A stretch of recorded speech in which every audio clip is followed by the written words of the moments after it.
look, I love sci-fi movies, right? And I love when sci-fi movies do really cool and really interesting concepts. I especially love when sci-fi movies do very original and interesting concepts. And I especially love when they provide a little bit of like this sort of kind of social commentary, but kind of still very much rely heavily on the sci-fi sort of like what if sort of landscape that movies tend to do. And I'm a sucker for niche sci-fi films. That's just my thing, okay? That's just what I'm into. Morgan was something that I put on during the snowstorm that's outside. Because yeah, it's currently dark and it's currently snowing still. And well, I figured screw it. You know what? I got some snacks and I got time to kill and I'm not doing anything. I'll watch a movie. So, I watched it on Max and well, I guess apparently Ridley Scott wound up directing this thing first off, which I don't think I didn't know. Let me double check. Uh yeah, no. Ridley Scott's kid actually directed this film. Yeah, Ridley Scott's child actually directed this. And you know what? This was actually for the most part a all right film. Like there's some stuff I like about it. It's got an interesting cast. It's got an interesting plot to it to say the least. Although, yeah, it being, you know, from 2016 and it being another one of those like, oh, the poor tormented experimented, you know, lab test subject who's a child, you know, just wants to experience what the real world and freedom is like for the first time, and oh, woe is me, and oh, I'm so sad, I'm tired of being locked up in this room and not being able to go outside and do all these things. But like, the film does something a little different in the sense that like, from the start it actually does establish that no, this child is a very, very heavily emotional being, an existence, a thing, because all the doctors and all the scientists are like.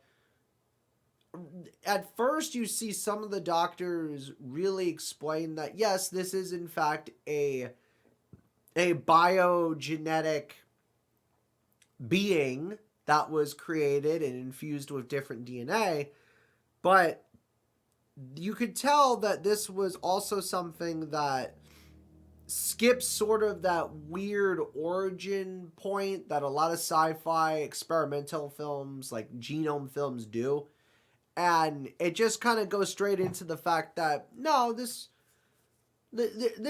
experiment, she's technically only 5 years old. First off, yes, she grows much more rapidly compared to say other humans, and her aging process, at least physically, is actually very very accelerated. Like in the movie, she doesn't look like a 5 year old; she looks like a full blown adult. So yeah, but and I bring this up because it's actually important to the plot. So a lot of the scientists and a lot of the people behind her creation start referring to her as, well, her instead of an it. They don't refer to her as an experiment, they refer to her as a first name basis, aka Morgan. They treat Morgan as if Morgan was in fact just another person, another entity, another human being that just could coexist, right? And I really like that this film does something a little different compared to, say, other test experiment, scientific lab homegrown movies with sci-fi, where it's like, no, everyone has a personal connection to Morgan in some way, shape, or form. But, like, what I don't like is a lot of the nexus for this film's conflict is not about how her being created or how she was created or even like the experiments. It's more or less, hey, she had one slip up and she might, out of retaliation, got a little bit upset. That much, because she used to roam around in the woods and in the grass and outside and play with everybody, and like she felt like she was part of a family, right? Like for real. And she had one little slip up where she may have kind of sort of, just taken a little something, right? And just, kind of just you know, stabbed someone in the eye, right there, little aggression, some anger issues. I get it, all because she couldn't go on her little field trip to the lake, right? And okay, that's fair. That's a little much. I mean, if I had a child and that child stabbed someone in the eye because they couldn't go to the circus, yeah, I'd be very concerned as a parent. So, but like, the conflict isn't even necessarily from that. The conflict is the psych eval that this poor girl has from some random schmuck who, spoilers, this movie's from 2016, like, gets killed pretty easily because, he's all pissed because he doesn't give a shit about this thing and considers it an AI. But the scientists are like, no, this is not an AI. You're stupid. This is a biometric, actually highly intelligent being that we infused with specific DNA. It's all biocode. This is not like AI. This is not a robot. You're stupid. And the psych eval dude is like, harumph, I don't care, harumph. I'm the psychiatrist. I am the psych eval man. I know how to do my job. And then starts to, fucking,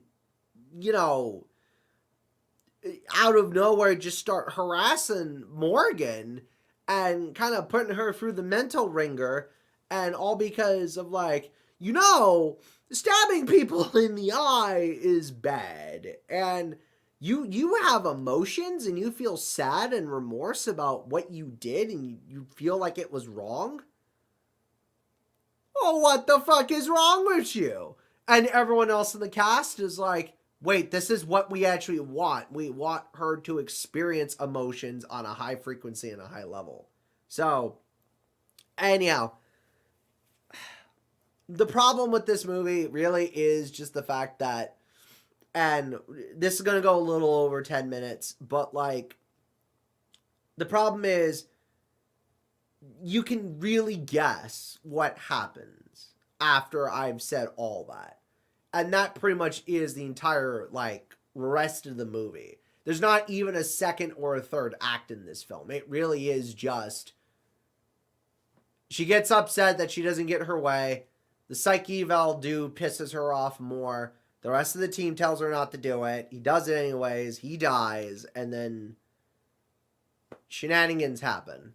Like, there's also some lady that was sent from, like, corporate, I guess, if you will, and is like, hey, listen, we need you to go investigate and see what's going on with this L7 model, and assess the situation and then report back to us, and then we'll go from there.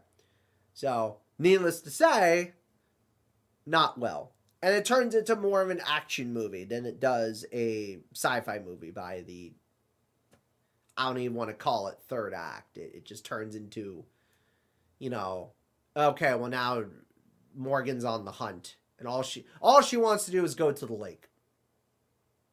So, I don't know.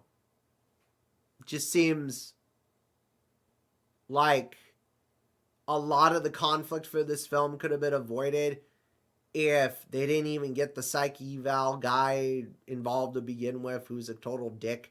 And if they could have still had Lee come in, right? Because she still seemed like a neutral party up until, Morgan killed the psych eval guy, so whatever. It's weird. Like, this movie very much, for the first half of it, focuses heavily on the sci-fi sort of medium to slow pace of storytelling. And then once all the killings start happening because of Morgan, which, spoilers, by the way, Morgan kills more people. Then at that point, you're like, okay, I already see where this is going, and the pacing of it turns way more into an action chase film, and her trying to escape to the lake, and I won't spoil the ending, but the ending thinks it's being clever with this sort of last 10-second twist at the end about who Lee really is, but I felt like it was just tacked on. Like, there's no hint or no implication of what she actually is all throughout the film, but like suddenly in the last 10 seconds before the credits smash cut, it's like, oh, now you're dropping this. I don't care about your failed government biometric experiment. And it's pretty clear that this movie, I don't know, could have been better. I guess I don't know. It probably was popular. So, like, oh no, never mind. This got like a 6 on IMDb and like, I think a 38% on Rotten Tomatoes. So yeah, this film was not even, oh yeah, no, even audiences were like, this is a 30%. So yeah, no, this movie was just bad. So, and there were parts I liked about it, but like, you had to be interested in the first half of all the world building, and then the second half just turned into like a snooze fest. And you went through all the typical sci-fi generic stereotype bullshit of like, oh well, she's emotionally unstable because she didn't get her little field trip to Lake, Tutuhaha, and now she's gonna go on a killing rampage and murder everybody, including the people who created her. Like, whatever, I don't care. This film sucked, but I put it on because I was like, oh well, I like bad sci-fi films. Let's see what happens, and could have been better. So, anyhow, I did this also as a special snow day drop thing. So, if you're watching this, this is the, I want to say, third snow drop. So, more movie reviews to come. This one went on a little longer than 10 minutes. I'm being a little more flexible with that rule. Obviously, there's some films that are going to take more than 10 minutes to talk about. Some not so much. It just depends. Again, these are all opinions. Let me know if there's a film you guys want me to review. Is there a sci-fi film you actually want me to watch to review? By all means, I love sci-fi films. even bad ones like this one, was still entertaining enough to warrant a watch and a review. So you know what to do. Type the thing, smash the thing. I'm not your dad. You know what to do. You're smarter than this movie. It doesn't take a biometric team of scientists trying to do a half-ass Umbrella Corp situation to understand that this movie could have been better. Bye.